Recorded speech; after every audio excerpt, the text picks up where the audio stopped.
दिल्ली के एक पॉश इलाके में रोहित और सुमन का घर था। रोहित एक बड़ी कंपनी में मैनेजर था और सुमन एक सीधी सादी संस्कारी लड़की।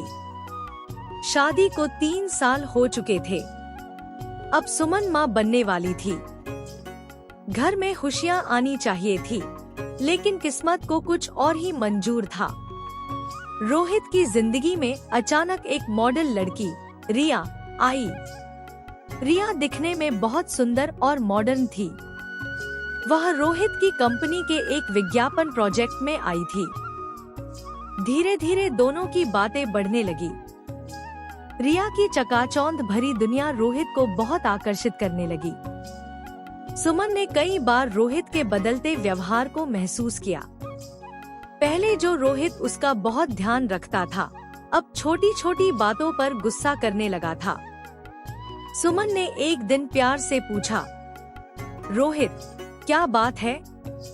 आप इतने बदले क्यों हैं?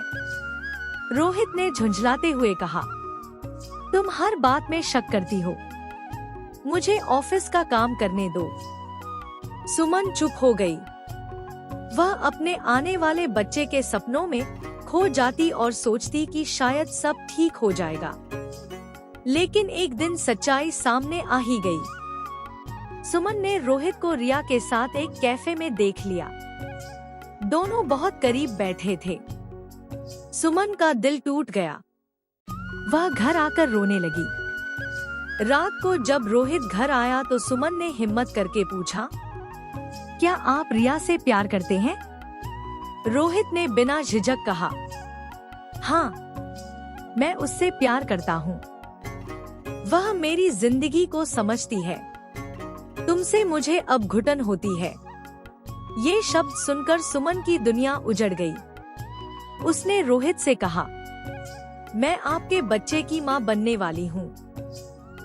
रोहित ने ठंडे स्वर में जवाब दिया, मुझे अभी बच्चे की जिम्मेदारी नहीं चाहिए। और अगर तुम्हें यहाँ रहना है तो मेरे हिसाब से रहो, वरना ये घर छोड़ दो। सास ससुर भी चुप रहे।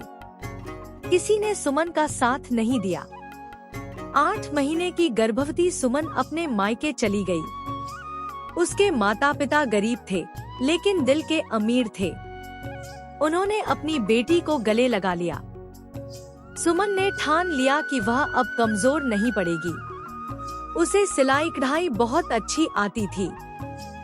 धीरे धीरे उसका काम चल निकला।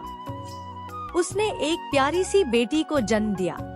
उसने उसका नाम रखा आशा। दूसरी तरफ रोहित रिया के साथ नई जिंदगी शुरू करने लगा। उसने सुमन को तलाक के कागज भी भेज दिए। शुरू में रिया बहुत खुश थी। महंगे कपड़े, बड़ी पार्टियां और घूमना फिरना। लेकिन जब रोहित का प्रमोशन नहीं हुआ और कंपनी में घाटा होने लगा, तो रिया का व्यवहार बदलने लगा। रिया ने एक दिन साफ कहा, रोहित, मैं किसी असफल इंसान के साथ नहीं रह सकती। रोहित हैरान रह गया। जिस लड़की के लिए उसने अपना घर तोड़ा था, वही उसे छोड़कर चली गई। एक दिन रोहित ने हिम्मत करके सुमन के घर का दरवाजा खटखटाया। रोहित की आंखों में आंसू आ गए। सुमन, मुझे माफ कर दो। मैंने बहुत बड़ी गलती की। सुमन ने शांत स्वर में कहा, गलती तो आपने की थी, लेकिन उसकी सजा मैंने भुगती। अब मेरी जिंदगी में आपके लिए कोई जगह नहीं है। रोहित को अपनी गलती का एहसास हो चुका था, और जो औरत अपने आत्मसम्मान के लिए खड़ी हो जाती है, उसे दुनिया की कोई ताकत हरा नहीं सकती। अगर आपको ये कहानी पसंद आई हो, तो लाइक, शेयर और सब्सक्राइब जरूर करें, क्योंकि हर औरत कमजोर नहीं होती। कुछ औरतें ही अपनी किस्मत खुद लिखती हैं।